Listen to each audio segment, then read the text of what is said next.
বিশ্ব নবী নবী মুহাম্মদুর রাসূলুল্লাহ সাল্লাল্লাহু আলাইহি ওয়াসাল্লাম তিনি কবরে শোয়াইয়া দিলেন। কবরে শোয়ানোর পরে আল্লাহর নবী কান্না করেন আর অপরের দিকে বারবার আকাশের দিকে তিনি তাকান।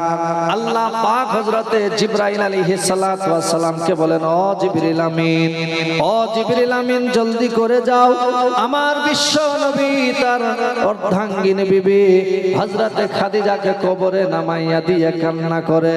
এই জন্যই কান্না করে আমি আল্লাহ পাক যেন খাদিজার কবরের আযাবকে maaf করে দিই। যাও জিবরিল আমিন, আমার নবী যেটা চাইছে আমি খাদিজার কবরের আযাবকে maaf করে দিলাম। বলুন সুবহানাল্লাহ। স্বয়ং জিবরাইল আলাইহিস সালাতু ওয়াস সালাম তিনি এসে আল্লাহর নবীকে ঘোষণা দিলেন, ইয়া রাসূলুল্লাহ, আপনি যেটা মনে করেছেন স্বয়ং আল্লাহ পাক আপনার বিবির কবরের আযাবকে maaf করে দিয়েছেন। বলুন আলহামদুলিল্লাহ। আলহামদুলিল্লাহ। কেনই বা maaf করবেন না? যে সর্বপ্রথম যিনি ইসলাম কবুল করেছিলেন মেয়েদের ভিতরে তিনি ছিলেন হযরতে খাদিজাতুল কুবরা রাদিয়াল্লাহু তাআলা আনহা। আর দিনের ব্যাপারে হযরতে খাদিজাতুল কুবরা রাদিয়াল্লাহু তাআলা আনহা এত দান খয়রাত তিনি করেছিলেন, ওনার চাইতে দান খয়রাত কেউ করেননি। বলুন আলহামদুলিল্লাহ। যত ধন সম্পদ ছিল ইসলামের ব্যাপারে দ্বীনের খেদমতের জন্য সমস্ত মাল তিনি উৎসর্গ করেছিলেন, দান খয়রাত তিনি করে দিয়েছিলেন। বলুন আলহামদুলিল্লাহ। আমার ভাই, সেই জন্য আপনাকে আমাকে চিন্তা করতে হবে, ইনি ছিলেন হযরতে বিবি খাদিজা, নবী মুহাম্মদুর রাসূলুল্লাহ সাল্লাল্লাহু আলাইহি ওয়াসাল্লাম বিবি, প্রথম বিবি। তো বিবাবজির আমার ভাইয়েরা, আল্লাহর নবী নবী মুহাম্মদুর রাসূলুল্লাহ সাল্লাল্লাহু আলাইহি ওয়াসাল্লামের কাছে একজন এতিম মানুষ, আল্লাহু আকবার, আল্লাহ এতিমদের জন্য তিনি বলেছেন, এতিম যারা হবে এতিমদের জন্য নবী মুহাম্মদ সাল্লাল্লাহু আলাইহি ওয়াসাল্লাম তিনি ঘোষণা করেছেন। এবং স্বয়ং আল্লাহ পাক তিনি বলেন, ফাআম্মাল ইয়াতীমা ফালা তাকহার ওয়া আম্মাস সাইলা ফালা তানহার। ফাআম্মাল ইয়াতীমা ফালা তাকহার, আল্লাহ পাক তিনি বলেন, তোমরা যেন কখনো এতিমদেরকে ধমক দিও না, এতিমদের গলায় ধাক্কা দিও না, এতিমদের ধমক তোমরা দিবে না। অনেকের গ্রামে, অনেকের বাড়ির পাশে গ্রামে অনেক এতিম থাকে, বাপ নাই, মা নাই, অসহায়। আল্লাহ নবী সাল্লাল্লাহু আলাইহি ওয়াসাল্লাম এতিম ছিলেন, এতিমদের খুব মহব্বত করতেন নবী। এতিমদের যে কষ্ট, এতিমদের যে মহব্বত নবী মুহাম্মদ সাল্লাল্লাহু আলাইহি ওয়াসাল্লাম জানতেন। আল্লাহর নবীর কাছে একজন মানুষ এসে বললেন, ইয়া রাসূলুল্লাহ, আমার হৃদয়টা খুব কঠিন নবী গো, আমার হৃদয় কখনো কাঁদে না। আল্লাহর নবী বললেন, তুমি এতিমের মাথায় হাত বোলাও, এতিমের মাথায় যদি তুমি হাত বোলাও তাহলে তোমার অন্তর নরম হয়ে যাবে।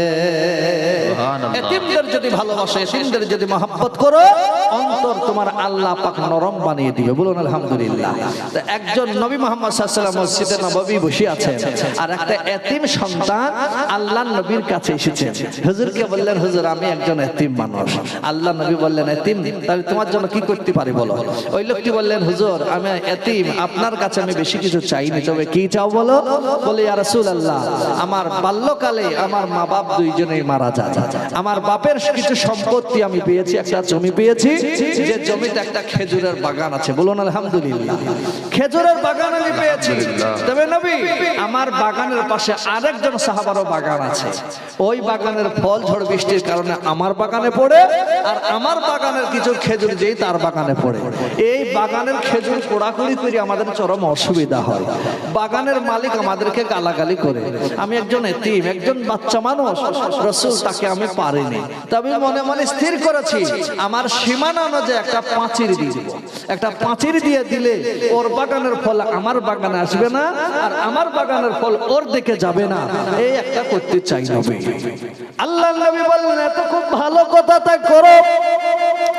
ওই লোকটি বলে, ইয়া রাসূলুল্লাহ, জায়গা মাপতে গিয়ে দেখি একটা খেজুর একটা খেজুর গাছ এমন একটা জায়গায় পড়ে গিয়েছে যে খেজুর গাছের অর্ধেক আমার দিকে আর অর্ধেক ওই বাগানের মালিকের দিকে পড়েছে। নবী গো, ওই খেজুর গাছটা যদি আমি ছেড়ে দিই আমার খেজুর গাছের বাগান বাঁকা হয়ে যাবে, পাঁচিরটা একটু বাঁকা হয়ে যাবে। তবে নবী গো, আপনার কাছে আমি সুপারিশের জন্য এসেছি, আপনি যদি আমার হয়ে ওই সাহাবার কাছে একটু সুপারিশ করেন আর ওই খেজুর গাছটা যদি আমাকে দিয়ে দেয় তাহলে পাঁচিরটা সোজাই আমার হয়ে যাবার বাঁকা হবে না। আল্লাহর নবী বলেন, তোমার বাগানের কাছে কার বাগান বলো? বলি ইয়া রাসূলুল্লাহ, আমার বাগানের পাশে যে সাহাবার বাগান তিনি হলেন হযরত আবু উবাদা। হযরত আবু উবাদা রাদিয়াল্লাহু তাআলা আল্লাহর নবী সাল্লাল্লাহু আলাইহি ওয়াসাল্লাম তিনি ডাক দিলেন, ঠিক আছে আবু উবাদা রাদিয়াল্লাহু তাআলা কে তিনি ডাক দাও, আবু উবাদাকে তুমি ডাক দাও। আবু উবাদাকে ডাক দেয়া হলো। আল্লাহর নবী বললেন, আবু উবাদা, তোমার পাশে যে খেজুর গাছ আছে খেজুর গাছটা এতিম ছেলেটাকে দিয়ে দাও। বলে হুজুর আমি দিব না। আল্লাহ নবী বললেন, তুমি দিবে না? বলে না। নবীজি বললেন, তুমি যদি ফ্রিতে না দিতে চাও তাহলে কিছু টাকা নাও, কিছু টাকা নিয়ে খেজুর গাছ তুমি দিয়ে দাও। তবুও বলে, নবী গো, আমি টাকা পয়সা নেওয়ার পরেও আমি ওই খেজুর গাছ দেব না। আল্লাহ নবী আবার ঘোষণা করলেন, ও আবু উবাদা, তুমি যদি এতিম ছেলেকে ওই খেজুর গাছটা তুমি দিয়ে দাও, আমি নবী ওয়াদা করছি জান্নাতের ভিতরে অনুরূপ একটা খেজুর গাছ দেওয়া হবে। জান্নাতের ভিতরে তোমাকে একটা খেজুর গাছ দেওয়া হবে যে খেজুর গাছের ছায়া হবে 500 বছরের রাস্তার সমান। বলুন সুবহানাল্লাহ। তবুও হযরত আবু উবাদা বলে, ইয়া রাসূলুল্লাহ, আমি খেজুর গাছ ছাড়তে রাজি নয়। সাহাবাদের মধ্যে মসজিদে নববীতে আর একজন সাহাবা ছিলেন, যে সাহাবার নাম হলো হযরতে সাহাবা হযরতে আবু উবাদার পাশে হযরতে তাহদা রাদিয়াল্লাহু তাআলা আনহু। উনি বললেন, ইয়া রাসূলুল্লাহ, এই ঘোষণাটা খালি আবু উবাদার জন্য না সারা বিশ্বের মুসলমানদের জন্য যারা এতিমদেরকে ভালোবাসবে, মাদ্রাসাদেরকে ভালোবাসবে তাদের জন্য? খালি আবু উবাদার জন্য এই খেজুর গাছের ওয়াদা করেছেন জান্নাতের? আল্লাহর নবী বললেন, সারা বিশ্বের মুসলমানদের জন্য। আল্লাহর নবী এবার বললেন, সাহাবা বললেন, ইয়া রাসূলুল্লাহ, এটা আবু উবাদার জন্য যদি না হয় আমি তাহলে নবী গো ওয়াদা করছি ওই খেজুর গাছটা কিনে আমি মুসলমান এতিম সন্তানকে দিয়ে দেব। আবু উবাদাকে বলেন, আবু উবাদা, তোমার ওই খেজুর গাছটার বিনিময়ে তুমি কি চাও বলো? আমার কাছে একটা বাগান আছে, যে বাগানে 650 খেজুরের গাছ আছে একটা বাগানে, আর সেই বাগানের ভিতরে একটা বিল্ডিং আছে, পানি দেওয়ার জন্য সুন্দর পানির ব্যবস্থা আছে, নহরগুলো আছে, এত সুন্দর মনোরম জায়গা আমার আছে। ওই বাগানের পরিবর্তে তোমার ওই খেজুর গাছটা দিবে? বলে ঠিক আছে, রাজি আছে। খেজুর গাছের দলিল দিল, এর সমস্ত সম্পত্তির দলিল দিয়ে আল্লাহর নবীকে বললেন, হুজুর আমি এতিমকে দিয়ে দিলাম। আর উনি বাড়ি চলে গেলেন। বাড়ি যাওয়ার পরে দরজার কাছ থেকে বিবিকে ডাক দেন হযরত আবু দাহদা। বলে, বিবি রে, ও বিবি। ঘরের ভিতর থেকে বিবি আগে আসলো। আগে আসার পরে বিবি তখন সঙ্গে সঙ্গে বললেন, স্বামী গো ভিতরে আসুন। বলে, যাব না। বলে, কেন? বলে, এই বাগান আমি বিক্রয় করে দিয়েছি, এই বাগান বেচে দিয়েছে, আর যাব না। বলে, কিসের বিনিময়ে? বলে, এই বাগান বিক্রয় করেছে আমি জান্নাতের বিনিময়ে। বলুন সুবহানাল্লাহ। সেই জন্য ভাবছেন আমার ভাইয়েরা, জান্নাতের জন্য হযরত আবু উবাদার কাছে আল্লাহর নবী সাল্লাল্লাহু আলাইহি ওয়াসাল্লামের কাছে 650 খেজুরের বাগান তিনি দান করে দিলেন। বলুন আলহামদুলিল্লাহ। বলে, কয়টা দিনের দুনিয়ার রাস্তা সেই কাটিয়ে দেব। সেই জন্য ভাবছেন আমার ভাইয়েরা, আপনি আমিও যদি আজকে এতিমের মহব্বত করি, মাদ্রাসাকে ভালোবাসি, রাসূলের খেদমত করি, ইনশাআল্লাহ তাহলে দুনিয়া এবং আখিরাত আপনার আমার কামিয়াবি হবে। সেই জন্য আপনাদের গ্রামে একটা মাদ্রাসা আছে, কত এতিম সন্তান সেখানে পড়াশোনা করে, গ্রামের ছেলে পড়ে।